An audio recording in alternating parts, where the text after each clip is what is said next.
Welcome back everyone. In this video, I am going to show you how I build a really solid design for a website using Figma. We start with a prompt, then I show you the idea process, and then I take you to Figma where I eventually design the homepage. So sit back, relax, and enjoy the video. We have our prompt that says, design a homepage for a website of a real estate agency that specializes in affordable homes. The website should have a clean and modern look and feel and focus on user experience and ease of navigation. And the key features that we are going to implement are a search function, a testimonials section, and a contacts form at the end of the website.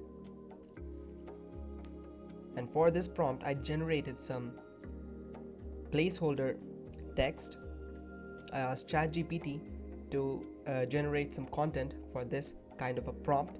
So it gave me a header, a hero section, search function, featured properties, then a section for why choose us, and the latest news and tips, a blog section, and a contact us page, and ending with a footer.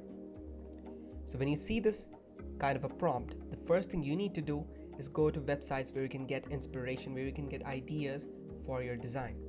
So one very popular option is Pinterest. You can just search up real estate web design.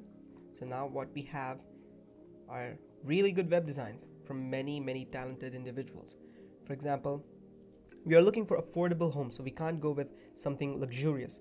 This looks very luxurious and it won't appeal to the right audience, so we can ignore these kinds of designs. So like this thing looks very affordable, and just you go through a lot of designs. You can even go to the dribble.com website. So what it has is it just has web designs, so you can just search up real estate and you'll get a lot of good web designs.